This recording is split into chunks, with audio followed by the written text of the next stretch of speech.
زوال ایسے نہیں آتا. 3 کام جو کرے گا کبھی عزت نہ دیکھے گا. 3 کام جو کرے گا کبھی عزت نہ دیکھے گا. 3 کام جو کرے گا کبھی عزت نہ دیکھے گا. اور 3 کام جو کرے گا کبھی ذلت نہ دیکھے گا. 3 کام جو کرے گا کبھی ذلت نہ دیکھے گا. 3 کام جو کرے گا کبھی ذلت نہ دیکھے گا.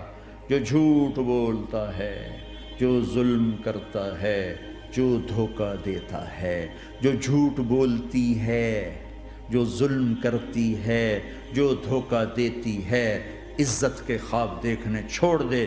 ذلت مقدر ہے اس جہان میں اس جہان. قوم ہو، فرد ہو، عورت ہو، مرد ہو، ظلم ہے، جھوٹ ہے، دھوکہ ہے، رب ذوالجلال کی قسم ذلت کے سوا کچھ نہ ملے گا. جو سچ بولتا ہو، جو عدل کرتا ہو، جو دیانتدار ہو، اس کے لیے عزت مقدر ہو گئی، ہو گئی، ہو گئی. سچ ایک فرد میں ہے، عدل ایک فرد میں ہے، دیانت ایک فرد میں ہے یا ایک قوم میں ہے. انہیں عزت دینا یقینی ہو گیا. میرا اللہ انہیں دے کے رہے گا، چاہے وہ اللہ کو مانتے ہیں چاہے اللہ کا انکار کرتے ہیں. آگے آخرت کا مسئلہ الگ ہے. یہاں قوم، فرد، قبیلہ، کوئی مذہب، پتھر کا پجاری، آگ کا پجاری سچ بولتا ہے، ظلم نہیں کرتا، دیانتدار ہے، اللہ کی قسم اللہ اسے عزت کی زندگی دے گا. رات کا تہجد گزار، دن کا روزے دار، کہیں ظلم کرتا ہے، کہیں جھوٹ بولتا ہے، کہیں دھوکہ دیتا ہے، ذلت اس کے ماتھے پہ لکھ دی جائے گی اور موت کے بعد کی ذلت بھی ساتھ اٹھے گی. تو اللہ کو راضی کرو کیسے؟ کبیرہ گناہوں سے بچ کر، اس کے سامنے سر جھکا کر. دوسرا کام، اللہ کے بندوں کے ساتھ معاملہ کرو.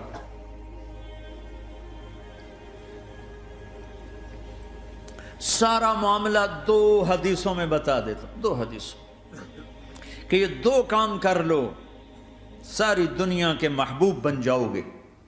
تمہارے گھر جنت بن جائیں گے، میاں بیوی میں محبت قائم ہو جائے گی، ساس بہو میں محبت ہو جائے گی، باپ بیٹے میں محبت ہو جائے گی، ماں بیٹی میں محبت ہو جائے گی، بھائی بھائی میں محبت ہو جائے گی. 2 کام کر لو. ان 2 میں سب کچھ چھپا ہوا ہے. میرے نبی نے فرمایا معاذ الا انبئک بملاک ھذا کلہ. پوری حدیث. معاذ بن جبل نے کہا یا رسول اللہ کچھ جنت کے جانے کا راستہ تو بتائیں، جنت میں جانے کا راستہ تو بتائیں. انبئنی بعمل یدخلنی الجنہ. صاحب نے کہا سألت عن امر عظیم، بہت بڑی باتوں نے پوچھی ہے. تقیم الصلاۃ المکتوبہ، تؤدی الصلاۃ المفروضہ، وتصوم رمضان، وتحج البیت. معاذ نماز پڑھنا، روزہ رکھنا، زکوٰۃ دینا اور حج کرنا. پھر آپ نے فرمایا ان شئت انبأتک بابواب الجنت. اب اگر تو چاہے تو کچھ اور بتاؤں، جنت کے دروازے بتاؤں؟ کہ جی بتائیں. کہ الصوم جنہ، روزہ جہنم اور تیرے درمیان بیچ میں رکاوٹ بن جائے گا.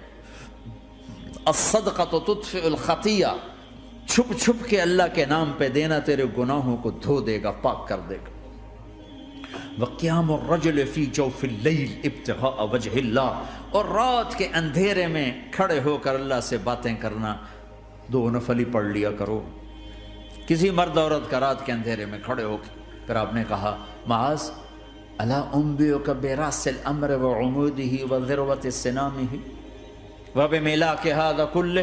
اے معاذ میں تمہیں اب سارے دین کا خلاصہ بتاؤں، سارے دین کا سرا بتاؤں، ستون بتاؤں. ایک روایت کے مطابق ستون بتاؤں، آخری چیز بتاؤں، آخری چیز بتاؤں. کہا جی ما ہوا جی تو مجھے دیکھنا سارے بھائی. تو آپ نے اپنی زبان نکالی اور اسے یوں پکڑا.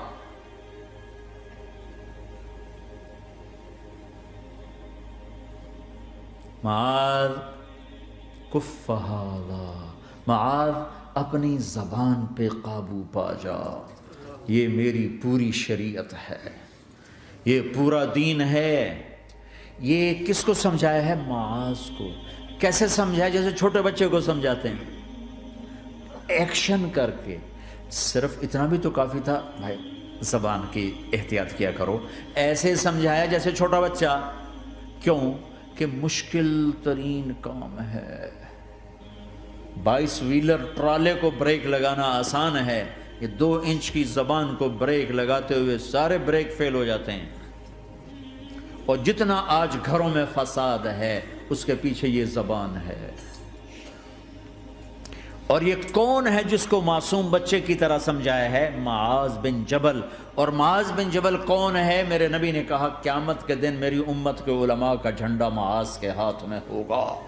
اور یہ کون ہے؟ میں پچھلے مئی میں گیا ہوں، یہ مئی جو گزرا ہے، اردن ہمارا اجتماع تھا تبلیغ کا، میں وہاں گیا، عمان میں آگے اربد گئے، اربد سے 18 کلومیٹر 20 کلومیٹر آگے حضرت معاذ کا مقبرہ ہے، باپ بیٹا دونوں وہاں دفن ہیں۔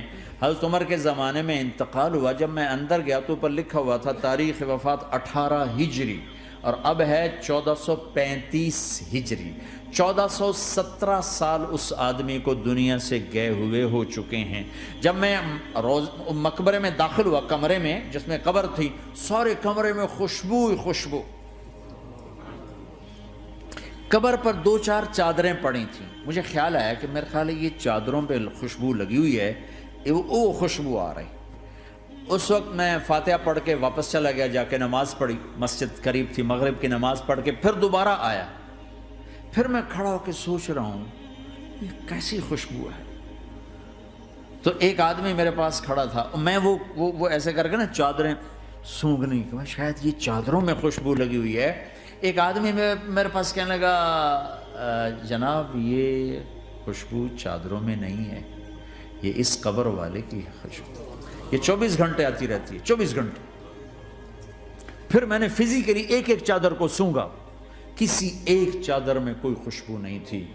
یہ وہ معاذ ہے جو 1417 سال ہو چکے ہیں مرے ہوئے، اور قبر مہک رہی ہے۔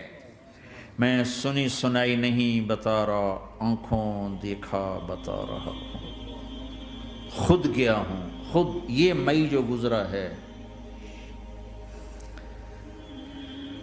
ان کو ایسے بتا جو چھوٹے بچے کو، معاذ زبان پہ قابو رکھنا۔ اگر زبان پہ قابو آ گیا تو میاں بیوی کی لڑائی ختم۔ اگر یہ تو ہو نہیں سکتا کہ اونچ نیچ نہ ہو، کبھی خامن تیز ہوگا تو بیوی زبان پہ قابو پا لے، کبھی بیوی تیز ہوگی خامن زبان پہ قابو پا لے۔ اگر دونوں ہی سیکھ گئے تو ان کا گھر جنت بن جائے گا۔ کبھی ساس اکھڑے گی تو بہو چپ کر جائے، کبھی بہو اکھڑے گی تو ساس چپ کر جائے، کبھی باپ اکھڑے گا تو بیٹا چپ کر جائے، کبھی بیٹا اکھڑے گا تو باپ چپ کر جائے، دعویٰ نہ کرے کہ میں باپ ہوں میرے آگے بولتا ہے۔ انسان انسان ہے، خطا ہوتی ہے۔ اگر آپ بھائی یہ پیچھے نیچے مستورات بھی ہیں، اپنی زبان پہ قابو پانا سیکھ لیں۔ کسی کو دکھ دینے والا بول نہ بولے۔ المسلم من سلم المسلمون من لسانہ و یدہ، آپ نے فرمایا مسلمان ہے ہی وہ، مسلمان ہے ہی وہ جو ہاتھ اور زبان سے کسی کو دکھ نہ پہنچائے۔